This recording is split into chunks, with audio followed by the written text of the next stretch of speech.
The golden sun rises over the Giza plateau, casting long, dramatic shadows that stretch across the endless sands like the fingers of history reaching out to touch the present.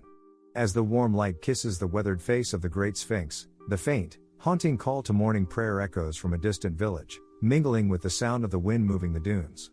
For nearly 5,000 years, this colossal guardian has watched the desert awaken.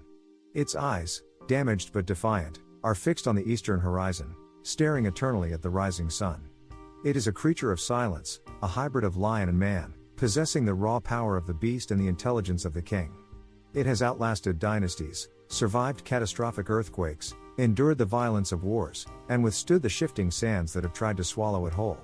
It is older than the Bible, older than the concept of philosophy, older than the very empires that claim to own it. Archaeologists call it the oldest monumental statue on Earth, a relic of the 4th dynasty of the Old Kingdom. But what if everything we think we know is wrong?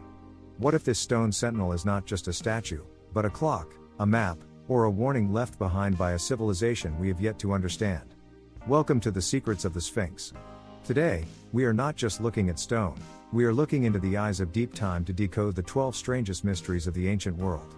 To understand the Sphinx, we must first understand the landscape of time itself. Mainstream archaeology tells us that this monolith was carved directly from the limestone bedrock of the Giza plateau sometime around 2500 BC, likely commissioned by the pharaoh Khafra, the builder of the second pyramid. It is a logical theory, fitting neatly into our timeline of human development. Yet, the Sphinx is an anomaly. Nowhere in the vast libraries of Egyptian hieroglyphs, nowhere on the walls of the temples, and nowhere in the meticulously kept records of the scribes is there a single mention of who carved it. There is no receipt, no dedication, no I, Khafra, built this.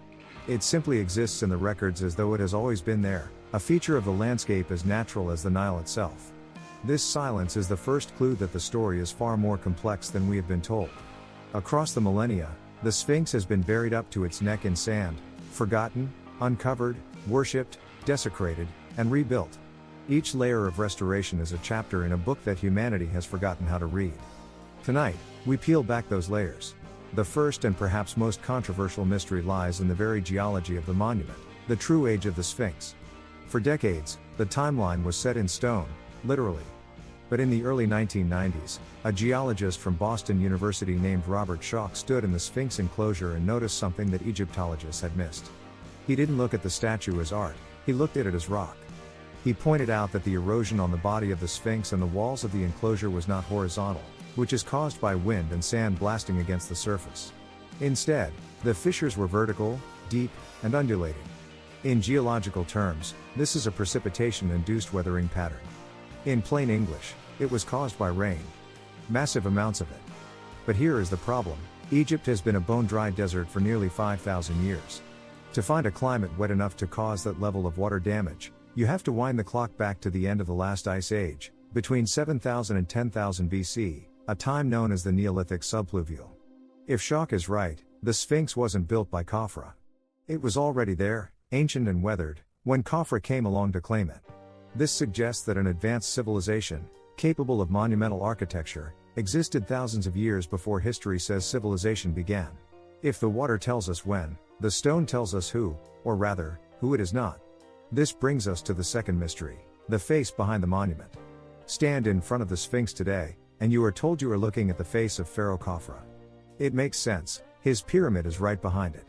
But when forensic experts and facial recognition analysts compare the face of the Sphinx to the known statues of Khafra, the match fails. The Sphinx has a distinct facial structure, prognathous jaws, a specific eye shape, and a bone structure that some researchers suggest looks more African or Nubian than the classic Egyptian royal portraits of the 4th dynasty. Other theories suggest it might be Khufu, or perhaps a female pharaoh, or even a generic face representing the divine aspect of humanity. The face is damaged, battered by time and vandalism, but the surviving geometry holds a secret.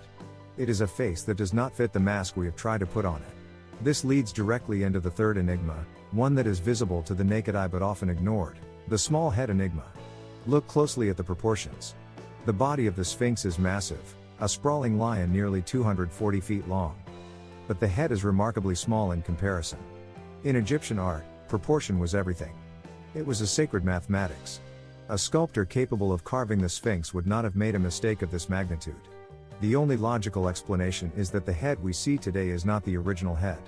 Many researchers now believe that the monument was originally a colossal lion, a complete zoomorphic statue representing the constellation Leo or a guardian deity. At some later date, perhaps during the reign of the pharaohs, the original lion's head, which would have been heavily eroded, was whittled down and recarved into the human head of a king. This explains why the head is too small for the body and why the head shows significantly less erosion than the ravaged back of the beast. We are looking at a palimpsest, a statue that has been edited by history. But let's return to the water, because the fourth mystery, the erosion and the age of water, goes deeper than just rain. The weathering patterns suggest that the Sphinx sat in a depression that filled with water. Some hydrologists maintain that the enclosure was designed to catch runoff, creating a pool around the beast. If the Sphinx spent centuries submerged or partially submerged in standing water during the wet periods of prehistory, it changes our understanding of its function. It wasn't just a statue, it was a hydraulic marker, perhaps celebrating the life-giving forces of nature in a time when the Sahara was a lush, green savanna teeming with game and hunters. If the Sphinx watched over a green valley, it is a relic from an Earth we barely recognize, a silent witness to a climate catastrophe that turned paradise into a wasteland. As we move from the surface to the subterranean, we encounter the fifth mystery, hidden chambers below. Since the 1980s, ground-penetrating radar and seismic surveys have detected anomalies beneath the Sphinx. The most famous is a rectangular void located beneath the right paw. To conspiracy theorists and mystics, this is the legendary Hall of Records, a mythical library said to contain the lost wisdom of Atlantis or the secrets of the first creation. The famous American clairvoyant Edgar Cayce predicted in the 1930s that this hall would be found under the Sphinx. While archaeology relies on evidence, not psychics, the seismographs don't lie. There are cavities down there. Are they natural fissures in the limestone, or are they man-made chambers waiting to be opened? The Egyptian authorities have severely restricted excavation in these areas, citing preservation concerns. So, for now, whatever lies beneath the paws of the lion still sleeps in silence, a mystery waiting for the right key. On the surface, the damage tells a story of its own. The sixth mystery concerns the lost nose and royal beard. Popular culture loves the story that Napoleon's soldiers shot the nose off with a cannon during the French campaign in Egypt. It's a dramatic tale, but it is false. Sketches drawn by European travelers decades before Napoleon was born show the Sphinx already without a nose. The true culprit was likely a Sufi fanatic named Muhammad Saim al-Dar in the 14th century, who, outraged by locals making offerings to the Sphinx to ensure a good harvest, climbed the face and pried the nose off to kill the idol. He was later hanged for his crime, but the damage was done. The nose was not just a facial feature. In Egyptian belief, destroying the nose cut off the breath of life, rendering the spirit within the statue unable to breathe. We also know the Sphinx had a beard, fragments of which are in the British Museum. This beard was likely added later, during the New Kingdom, to modernize the ancient statue and bring it in line with the fashion of the gods. The relationship between the Sphinx and the sand brings us to the seventh mystery, burial and rediscovery. For most of its history, the Sphinx has been invisible, buried up to its neck in the shifting dunes. Nature tries to reclaim it constantly. Around 1400 BC, a young prince named Thutmose went hunting in the desert. Tired, he fell asleep in the shadow of the great head, which was the only part visible above the sand. In his dream, the Sphinx spoke to him, complaining that its body was choking in the sand. It made a deal: free me, and I will make you pharaoh. Thutmose was not next in line for the throne, but he cleared the sand, restored the monument, and miraculously became Thutmose IV.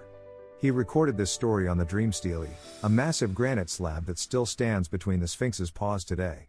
This story tells us that even to the ancient Egyptians of the New Kingdom, the Sphinx was already an ancient, mystical relic capable of granting power. But perhaps the Sphinx is looking at something far more distant than the desert horizon. The eighth mystery is celestial alignment and the age of Leo. The Sphinx faces due east, greeting the rising sun on the equinox with mathematical precision. However, Graham Hancock and Robert Bauval introduced the Orion correlation theory, suggesting that the Giza layout mirrors the stars. If you use computer models to roll back the sky to the epoch of 10,500 BC, something incredible happens. On the spring equinox of that era, the sun rose into the constellation of Leo. A massive lion of stone on the ground would have been staring directly at its celestial counterpart, the lion of stars in the sky. This astronomical alignment suggests the Sphinx was built as a terrestrial marker for a specific time, a clock focused on the precession of the equinoxes. Is it a coincidence, or did the builders possess a knowledge of astronomy that rivals our own? This connects to the ninth mystery, hydraulic and irrigation theories. While most see a temple, some engineers see a machine.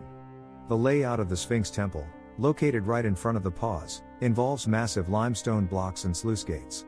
Some theories propose that the Sphinx was part of a harbor complex. In ancient times, the Nile flowed much closer to the pyramids. It is possible that the Sphinx sat at the edge of a harbor, and the temple acted as a water lock or a ritual purification center where barge traffic from the Nile would dock. This utilitarian view strips away the mysticism and replaces it with industrial genius, portraying the ancients as master hydrologists who tamed the river to build their monuments. The 10th mystery is the deafening silence of the stones, the missing inscriptions. It is standard practice for pharaohs to plaster their names on everything. Ramses II put his name on statues he didn't even build. Yet, the Sphinx is blank. There are no cartouches on the chest, no hieroglyphs on the flanks dating to the original construction. This absence of writing is arguably the strongest evidence for its extreme antiquity. It suggests the Sphinx comes from a time before the obsession with ego and naming, or perhaps from a culture that did not use writing in the way we understand. Or, maybe, the Sphinx was considered so sacred, so terrifyingly divine, that to carve a human name upon it was considered a cosmic crime.